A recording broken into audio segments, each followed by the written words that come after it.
Ada namanya ujian, cobaan, dan ini datangnya secara individu. Bahasa Indonesia begitu ya, ujian, cobaan. Kalau bahasa Arabnya ini dirangkum dengan kalimat musibah. Tetapi kita lihat bahasa Indonesia ada namanya cobaan dan ujian, dan ini datangnya kepada individu. Beriman, muslim, atau kafir. Seperti misalnya sakit. Nggak mungkin orang sampai mati nggak pernah sakit. Cuma mungkin tinggal berat ringannya sakit itu. Ada penyakit standar. Tidak ada orang tidak pernah flu misalnya. Tidak pernah demam. Itu sudah umum. Sakit perut. Itu sudah biasa tuh. Sudah umum gitu kan. Ada juga yang sifatnya atau meninggalnya keluarga yang kita cintai dan seterusnya. Ada yang lain namanya bencana. Bencana beda. Nggak bisa kita misalnya kalau sakit perut saya mengatakan saya kena bencana. Tapi saya kena cobaan. Karena bencana ini sifatnya umum. Dia merata. Kena kepada mayoritas masyarakat kayak tsunami, gempa, longsor, banjir. Nah kalau yang pertama, cobaan-cobaan yang kita lalui dalam kehidupan sehari-hari ini pasti datang. Jadi Bapak Ibu harus tahu, sebagaimana kita sehat, kita pasti akan sakit. Sebagaimana kita muda, kita pasti akan, itu pasti. Sebagaimana kita hidup, kita akan mati. Sebagaimana ada dunia, ada akhirat. Itu selalu berpasang-pasangan. Orang kalau paham tentang sistem ini, pada saat dia sakit dia tahu. Misal, dia flu. Dan umumnya cobaan datang pasti lebih sedikit dibandingkan nikmat. Seperti misal sekarang Bapak Ibu sini yang hadir. Anggap umur seseorang di antara kita misalnya 50 tahun, 60 tahun orang yang tua misalnya. Baik, dari 60 tahun umur itu, mana lebih banyak? Merasakan kenikmatan atau merasakan cobaan? Umumnya orang merasakan kenikmatan. Mungkin dari sekian umur itu, dari 60 tahun misalnya, dia 40 tahun sehat. 50 tahun sehat, mungkin baru 10 tahun dia sakit. Atau mungkin kita dalam 1 tahun 365 hari kita sehat. Tahun depan 1 minggu Allah coba dengan flu. Kalau kita mau bicara adil, mestinya setahun sakit, setahun sehat. Atau setahun sehat, setahun sakit. Mestinya. Kalau difahami ini kita akan tenang dan bisa sabar. Oh ternyata Allah lagi mau melihat saya ini menikmati nggak, bersyukur nggak dengan nikmat yang ada kemarin. Karena ada orang begitu. Saking luar biasanya nikmat Allah pada dia sampai dia lupakan itu. Dia bisa aktivitas, bawa mobil, ke sana sini, keluar 1 tahun, 2 tahun, tidak pernah sakit. Akhirnya Allah coba dia, supaya dia tahu besarnya nikmat itu. Orang kalau sudah masuk di ruangan ICU, itu baru tahu bagaimana luar biasanya nikmatnya kesehatan. Kita pada saat meriang, baru kita tahu nikmatnya minum air es itu. Orang itu minum, teguk dengan enaknya, kita sentuh aja ketakutan, gitu kan, nggak bisa. Maka cobaan-cobaan juga punya makna di sini. Supaya manusia sadar. Ulama merincikan tentang manfaat sabar dalam cobaan ini yang datang secara individu ya. Yang pertama, agar dia menyadari bahwasanya dia makhluk. Itu harus disadari ini Bapak Ibu sekalian. Kena cobaan kita sakit, kita lemah.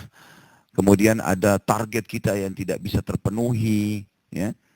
Itu semua untuk memberikan kesadaran bahwasanya kita makhluk, kita punya batas. Kita punya batas. Makan kita terbatas, aktivitas kita terbatas. Dan ada saatnya walaupun kita mengejar target yang besar, tapi kita capek, letih, harus istirahat. Maka dia sadar bahwasanya dia makhluk. Itu manfaat yang pertama. Yang kedua, dari masalah cobaan dan ujian ini, untuk mendapatkan ekstra pahala atau janji-janji dari Allah. Jadi di surga itu misalnya ada derajat kita nggak bisa jangkau kecuali 100 tahun puasa. 100 tahun sholat malam. Tapi umur kita cuma 80. Dari 80 juga yang kita pakai ibadah paling cuma 50. 30 habis pada hal-hal yang jalan-jalan lah. Masa anak-anak sebelum balik lah. Segala macam. Baik, bagaimana caranya? Sementara Allah dengan kemahamurahannya mau kita dapat fasilitas itu. Maka Allah coba dengan penyakit 10 tahun. 10 tahun dapat derajat yang 100 tahun. Karena semua jenis ibadah itu pasti balasannya lebih besar daripada cobaannya. Mungkin kita sholat 2 rakaat saja, sudah cukup membuat kita diberikan kesehatan 2 tahun. Allah membalas dengan banyak hal. Dan Allah itu kalau membalas tidak pernah pas-pasan. Pasti Allah mengatakan bighairi hisab. Enggak ada perhitungannya kalau Allah sudah balas. Kalau kita berniaga dengan Allah, tanda kutip di sini, pasti kita akan untung dibandingkan berniaga dengan manusia yang sama sekali tidak pernah kecuali ada perhitungan. Ya. Sementara Allah SWT tidak seperti itu. Sedikit beriman, sebagaimana hadis qudsi, kalau hambaku mendekatkan diri kepada aku satu jengkal, aku satu siku. Ya, kalau dia satu siku, aku satu lengan. Bahasa sederhananya gitu ya. Kalau dia berjalan, saya berlari kepadanya. Sedikit ibadah, Allah sentuhkan keimanan. Kita merasa dekat dengan Sang Pencipta Allah. Begitu pula kalau orang-orang yang fasik, itu kalau orang beriman. Kalau orang beriman diberikan cobaan, maka untuk tinggikan derajatnya. Kalau orang fasik, muslim yang banyak dosanya, belum sempat taubat, atau orang kafir, untuk menjadi peringatan buat dia. Supaya dia berhenti. Gitu kan? Sejahat-jahatnya seseorang, Bapak Ibu sekalian, ada saatnya dia capek, dia tidur malam hari. Supaya dia sadar ini salah. Seringkali dia merasa mimpi buruk. Dia merasa juga ketakutan. Atau Allah Subhanahu wa ta'ala punya cara mengirim sinyal kepada dia untuk berhenti dari kejahatannya. Bahkan saya pernah bahasakan, kepergoknya seorang pencuri, itu bentuk kasih sayang Allah kepada dia. Karena kalau tidak kepergok, mencuri terus. Tapi kapan dia kepergok, dia kapok, dia nggak mau. Maka ini harus digarisbawahi. Dan seringkali sebelum dia mencuri, pasti datang sinyalnya Allah. Yang paling sederhana, ketakutan, khawatir. Kemudian kalau tetap melangkah, Allah datangkan dia kepergok orang lain. Kalau tetap melakukan lagi, nanti akhirnya Allah SWT berhentikan dengan caranya. Masyarakat atau manusia digerakkan oleh Allah untuk menggebukin dia, supaya dia berhenti. Ya. Jadi jangan sampai menunggu cobaan Allah lebih berat datang, baru kita mau berhenti. Orang mukmin itu cerdas. Begitu peringatan datang, dia berhenti segera. Begitu dia mau selingkuh, berbuat dosa, ada rasa takut, berhenti sudah. Selesai. Tetap dia melangkah, nanti suaminya atau istrinya telepon. Peringatan lebih jauh. Nggak mau diangkat, tetap melangkah, ini lebih berat nanti. Makin dibiarkan, makin berat nanti. Nanti akhirnya ketemu sama tetangganya, kelihatan oleh orang, malu. Tetap juga dia ngotot. Oh ini kalau di Jakarta ketahuan, kalau ke Bogor nggak ketahuan. Nanti di sana lebih parah, pas masuk hotel kepergok sama polisi. Malu di media diangkat semuanya. Nah jadi masalah. Jadi orang mukmin itu cerdas, dia harus tahu.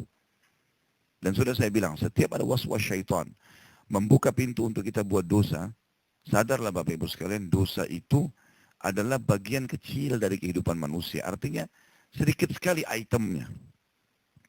Sementara yang halal, yang baik, itemnya banyak sekali. Kalau kita diberikan hawa nafsu lalu tidak dikasih kesempatan untuk melampiaskannya oleh Allah, ini bahaya memang. Susah sekali. Tapi enggak, Allah kasih kita nikah. Udah sampai hamil silahkan. Enggak ada masalah. Enggak malu, anaknya jelas statusnya, dan seterusnya. Ya.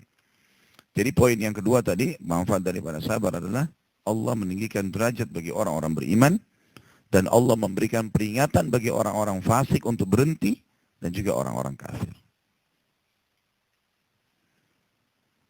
Yang ketiga, manfaat daripada sabar, agar seseorang lebih merasakan besarnya nikmat yang sedang Allah berikan. Agar seseorang lebih merasakan besarnya nikmat yang sedang dia rasakan atau diberikan. Sudah saya kasih contoh. Orang kalau sudah sakit, baru dia tahu nilainya kesehatan. Pada saat punggungnya sakit, dia lihat ada orang olahraga dengan semangat, nggak sakit. Enak sekali rupanya. Ya. Makanya kata Nabi SAW, dua nikmat yang banyak dilupakan oleh manusia, kesehatan dan waktu luang. Jadi Bapak Ibu jangan lalai dengan sehat itu. Itu luar biasa nikmatnya Allah. Kita bisa duduk, tekukin kaki sekarang seperti ini, nikmat yang luar biasa. Bagaimana kalau sudah lututnya sakit? Enggak bisa. Kita masih bisa melihat, ada orang buta, kita masih bisa mendengar, ada orang tuli, kita masih bisa berbicara, ada orang bisu. Ya. Jadi bersyukur kepada Allah SWT. Dan kadang cobaan datang, kita akan lebih tahu nilainya nikmat itu. Kita akan lebih tahu nanti. Tadi orang, kalau sudah meriang baru tahu nikmatnya minum air es. Dan seterusnya. Kemudian kita